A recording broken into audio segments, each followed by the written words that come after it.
Please subscribe the channel and don't forget to click the bell icon.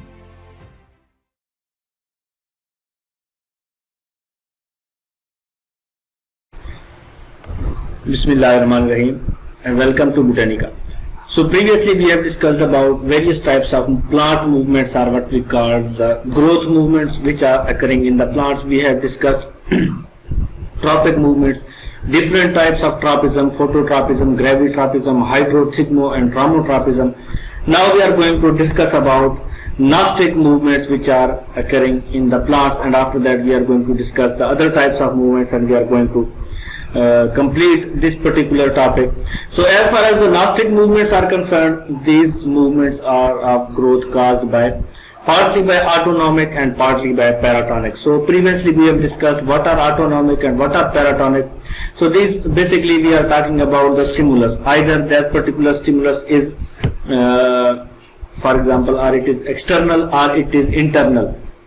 So either the stimulus which is causing that particular movement, either that is external, for example light, temperature or gravity. So these are the external stimulus, or that particular stimulus is internal, like we have discussed about the auxins, or next we are going to discuss about the turgor movements in which water is the stimulus. So these particular movements they are mixture. So they are combinedly caused by the external as well as internal stimulus. So here the external stimuli are mostly the light and the temperature which cause this particular movement, and Gnostic movements are initiated by stimuli influencing the organs with equal intensity from all directions. So as we have discussed the phototropism and geotropism, so here the intensity of that particular stimulus, either that is temperature or it is light, so it is caused or it is initiated or it is equal from all the directions. So that's why these are not the directional movements. So what we have discussed in phototropic and geotropic, so that are directional, they are either going towards the, so जिस तरफ intensity ज्यादा होगी उस stimulus की उसी तरफ उनकी movement होगी. लेकिन नास्टिक मूवमेंट में क्या होता है कि यहाँ पे जो स्टिमुलस है वो ऑल द साइड सेम है, हर तरफ से एक जैसा ही है, तो इसीलिए इनकी मूवमेंट जो है वो स्ट्रेट होती है, या डाउनवर्ड या upward. So it is straight movement, not it is caused toward the stimulus, or it is not one directional movement. So as far as the Gnostic movements, they are exhibited by flat parts of the plant. So what are the flat parts of the plant? They are either the bud scales or the young leaves and flower petals. So these are the movements which are called here in the young leaves of the plants and the petals of the flower, or in the bud scale. So when they are, so as far as the bud scales are concerned, so they either bend upward or they bend downward. So when they are bent upward because of the more growth on their lower surface, so as we have discussed, their movement is straight. It is not caused or it is not towards the any side or towards the stimulus, as the stimulus is equal from all sides. As for example, if there is a effect of a temperature, so temperature in the outer environment is same from all the sides. So there the effect will be the same on all sides of the plant. There will be no difference. So the movement will be straight. So due to bending response, the upward movement, so growth on lower surface.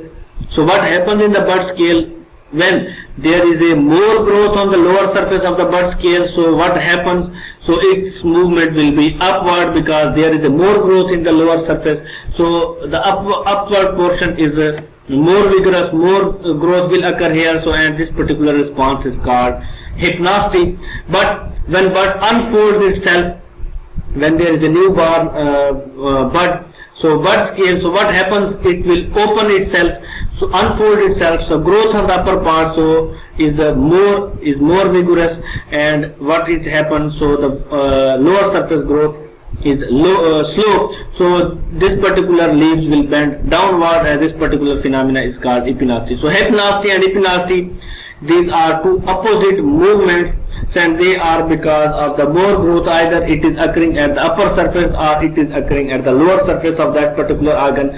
So you have seen in various flowers, so what happens when there is a at the dawn, what happens? So due to temperature and due to light, so flower opens up. So due to that particular opening, so what happens, there is a difference in growth movements as well as other responses.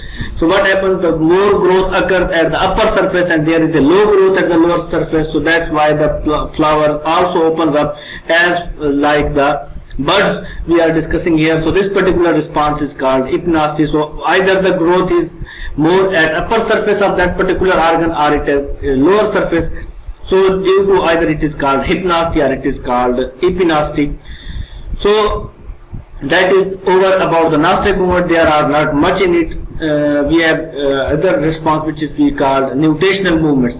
So as far as the nutational movements are concerned, these are autonomic growth movements that is induced by internal factors and not by the external stimulus. So as far as the nutational movements are concerned, they are only related or they are only induced by the internal factors. So they are either they are chemical responses, either they are certain chemicals or there is a stimulus in the form of oxygen or any other compounds, but they are not caused by the external stimulus, for example light or temperature. There is only one stimulus and our stimulus is from inside of the plants. So for example if there is a herbaceous plants. So what are herbaceous plants? जिनमें wood जो है वो absent होती है, the plant which can be bent easily, so that particular plant is called herbaceous plants. So mostly annual plants, short-lived plants are herbaceous. So those plant parts trace irregular spiral path. Spiral path का क्या मतलब है, उनकी जो growth है वो बिल्कुल stem जो है वो सीधा नहीं होता, straight नहीं होता. अगर आप उसको closely उसकी movement को, उसकी growth को आप follow करें, so that particular herbaceous plants will follow a spiral growth movement, and that particular spiral growth movement is because of unequal growth. तो हर तरफ से उसकी growth जो है वो एक जैसी नहीं होती, जबकि वो क्या होती है, growth जो है it is unequal type of growth, और उस unequal growth की वजह से उसका जो path है वो spiral बनता है, और that is because of oxygen different or unequal distribution of oxygen. तो जिस तरफ oxygen ज्यादा होगा उस तरफ growth जो है वो ज्यादा होगी, या और जिस तरफ ऑक्सीजन की कंसंट्रेशन जो है वो कम होगी तो उस साइड पे उसकी मूवमेंट जो है वो कम होगी. So there is not much detail in it. So nutritional movements, इनका मैकेनिज्म क्या है?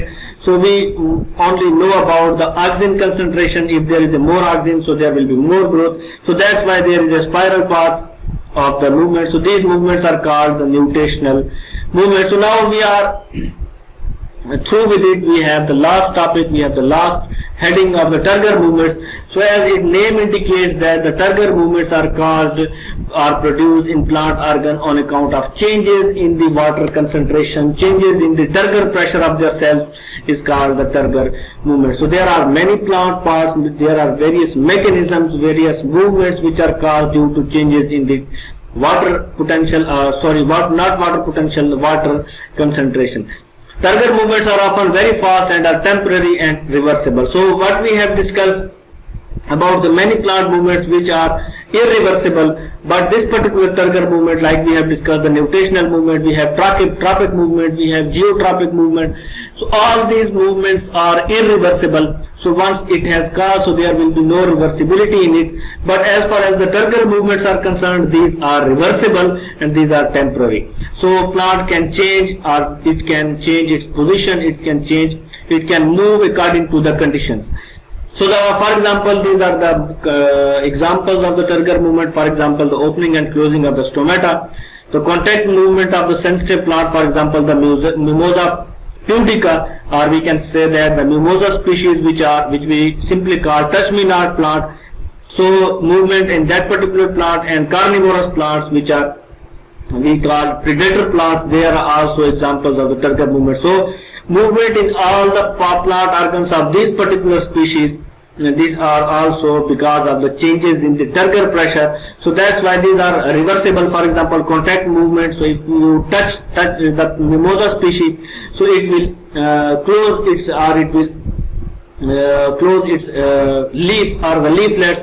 So after some time, so it will come into its normal condition. So it will be reversible. Also the carnivorous plants, so they can trap that particular animal or that particular insect, and after trapping it, so they can again reverse to its normal position, and stomata are also open and close according to the conditions of the day and night. So these movements are also reversible. So these tertiary movements are reversible and temporary according to the conditions. For example, this is the plant of mimosa.